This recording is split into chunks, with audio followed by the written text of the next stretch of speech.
Have you ever wondered why peasants in Tsarist Russia did not wear underwear? Imagine life without the familiar briefs or boxers. Seems uncomfortable? Not at all. In Russia, there was no time for such luxuries. One had to run from the Mongols, then from bears. Want to know what our ancestors used instead of underwear, and what secrets were hidden under peasant women's sarafans? And how did French fashion influence the introduction of this intimate garment in Russia? Keep watching. You're in for a fascinating journey into the past, full of unexpected discoveries. The question of why peasants in Tsarist Russia did not wear underwear is much deeper than it may seem at first glance. We take underwear for granted, small or large, comfortable or not. It accompanies us in everyday life, at work, and at home. Underwear can be tight. It can be gracefully or awkwardly removed. It lies in our dressers and chests. But in old Russia, underwear simply did not exist. Village youth amused themselves by tying a girl's sarafan over her head to see everything that was revealed to their eyes, naturally accompanied by loud laughter. On New Year's Eve or during Yuletide, pepper was scattered in huts, mixing with dust and rising into the air. In the past, due to the absence of underwear, village swings were banned by priests, who considered them a source of inappropriate merriment. But how did it happen that in Tsarist Russia people managed without underwear? The answer is quite simple. They neither needed it nor found it useful.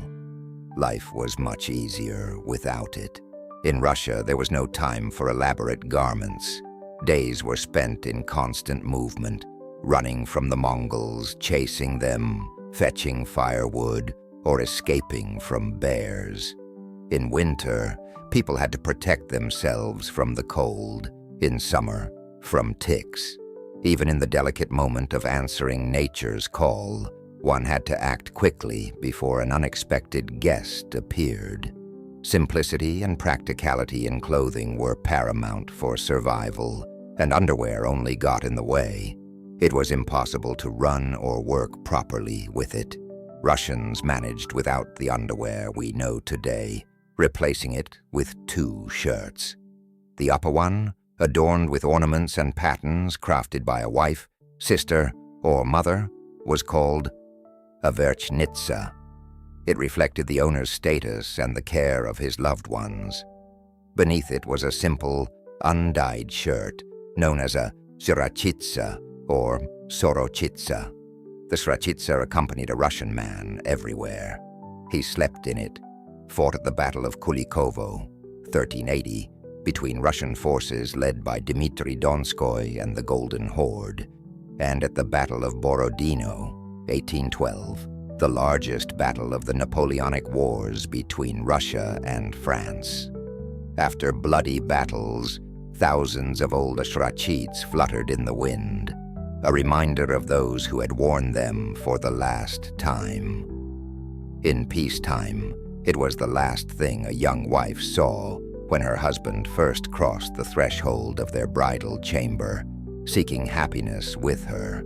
Men's underwear was completed with that same joyful shirt. But with the arrival of the Russian winter and the knocking of frozen warriors at their windows, peasants supplemented their wardrobe with trousers known as kalsony, long johns. This piece of clothing was introduced by Peter the Great's army, Peter I, or the Russian Tsar, and from 1721, the first emperor of all Russia, where every soldier was issued European-style long johns as a mandatory part of the uniform. The story of men's underwear ends here. Semeniki, baggy underwear, theoretically spacious enough for several people, became a kind of srachitsa of the Soviet Union after the 1930s. Women's underwear is both simpler and more complex, as is everything related to women. They always have a more intricate and subtle system. Let's try to understand it. Let's start from the top. First came the undershirt, resembling an ancient Russian t-shirt. It was an essential part of a woman's wardrobe, providing comfort and practicality.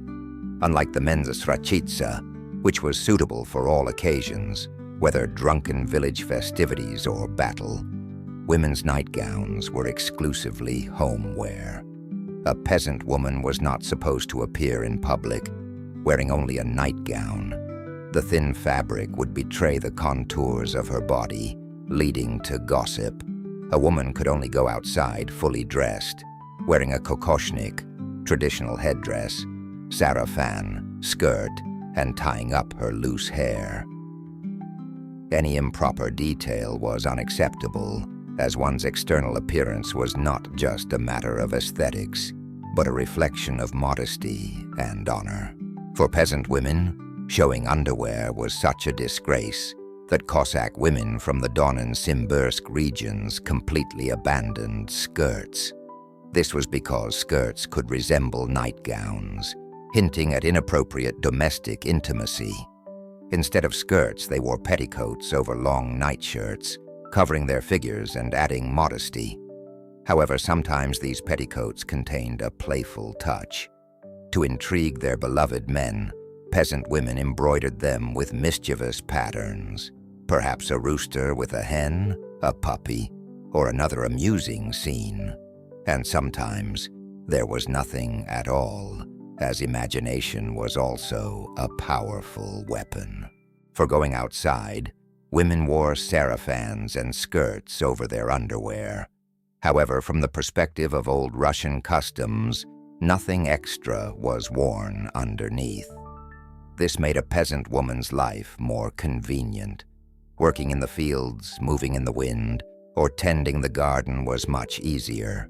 At home, in bed, all these layers of clothing were removed by their own or someone else's hands, until the peasant woman lay on her pillow in her nightshirt, sometimes featuring an image of Nicholas II, the last Russian emperor, if such liberty was permitted.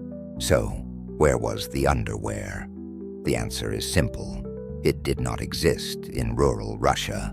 Only centuries later did underwear appear in France in the 15th century, along with wigs, the French language, the ideas of Voltaire, and the songs of Béranger.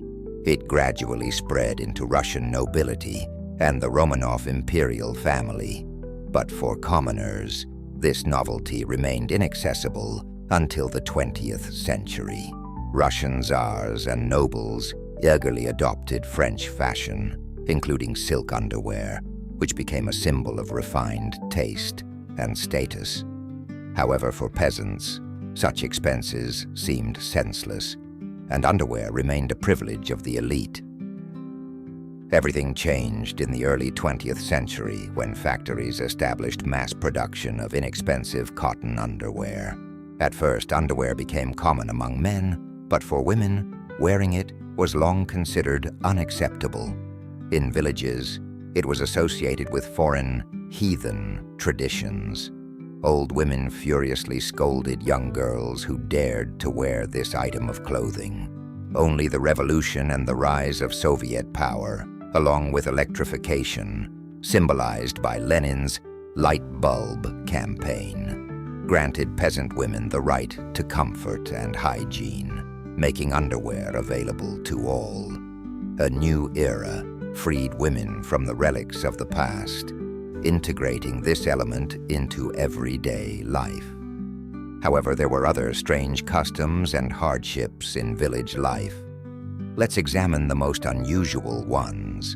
In Russian villages, women, especially peasant women, often faced strict taboos regarding their red days of the calendar. Menstruation.